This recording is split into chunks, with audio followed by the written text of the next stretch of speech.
right, thanks for staying with us. Let's now focus on that story I told you about. South African President Jacob Zuma is expected in Kenya this afternoon for a 3-day state visit, the first by a South African head of state.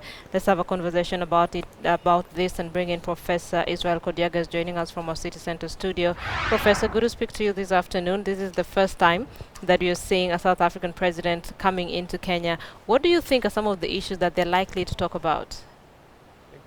Linda, the visit by the South African president to the country Kenya today promises to be a major watershed, for it is going to be the first time that a sitting South African president visits Kenya officially. I'm aware Jacob Zuma has been in Kenya a number of times before, but of course Nelson Mandela did not come to Kenya officially. He only stayed at the airport, he never set foot on Kenya, though he was here immediately was released. Of course, Thabo Mbeki did not.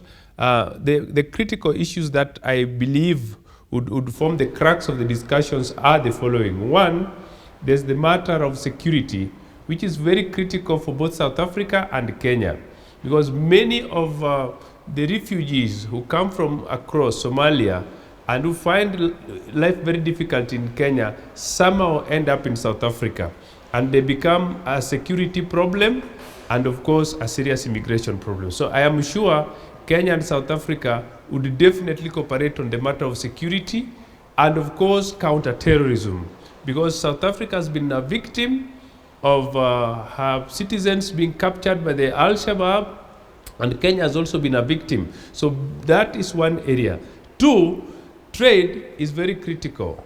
As we speak now, the trade relations between Kenya, there's a serious imbalance in favor of South Africa to the disadvantage of Kenya. I am sure President Uhuru Kenyatta would look forward to negotiating a better deal on the tea, avocado, and other areas where Kenya has the processed products which currently are restricted in terms of gaining entry in South Africa.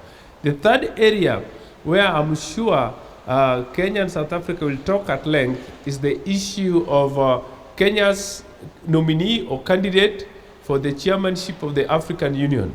Remember, when the former Dr. Nkosazana Zuma was gunning for this position in the last election, Kenya threw her weight behind Xi Jinping and of course Erastus Mwencha, the Kenyan. And this antagonized the relationship between Kenya and South Africa. So I'm sure President Uhuru would be on a charm offensive to try and see that they can narrow the gap that came as a result of that event during the Kibaki years. Not only that, there is also the contentious issue of visas.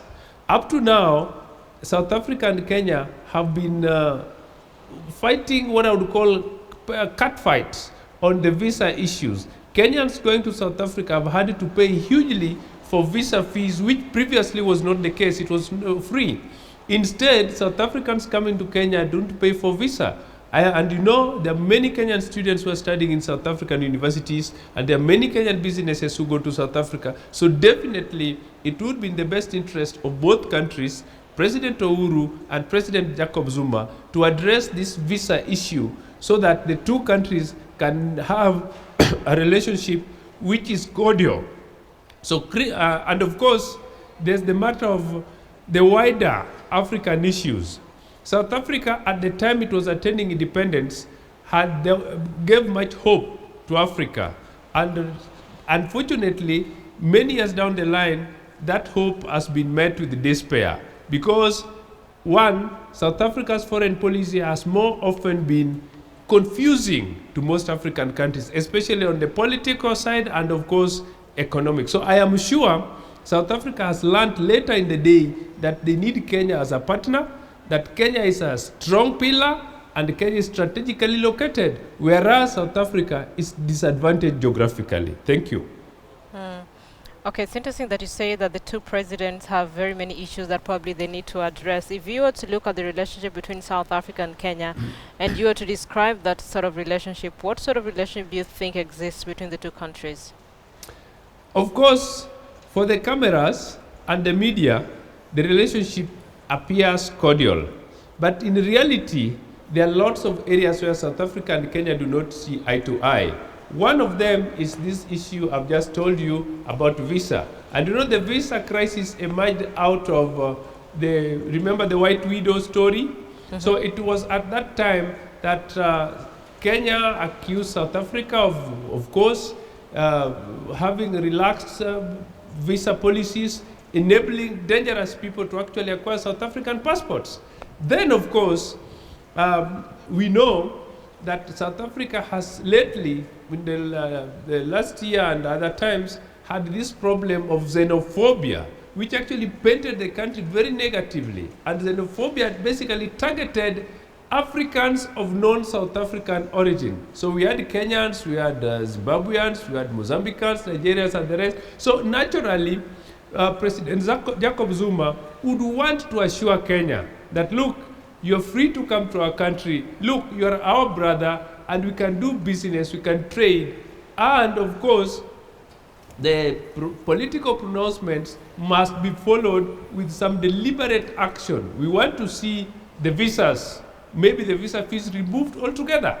And of course, we would like to see visas for students extended for the entire duration of their study.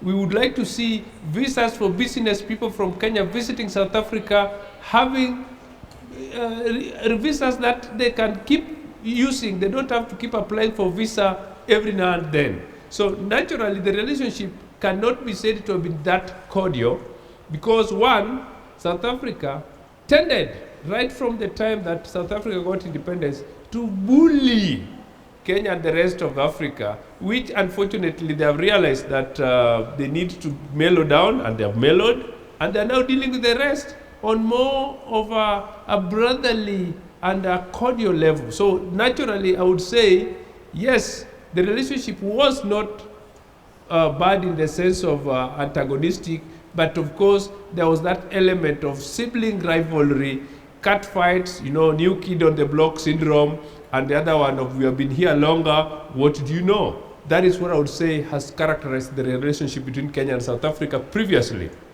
Okay. Professor, always a pleasure speaking to us from our City Center studio, looking at the relationship between South Africa and indeed Kenya.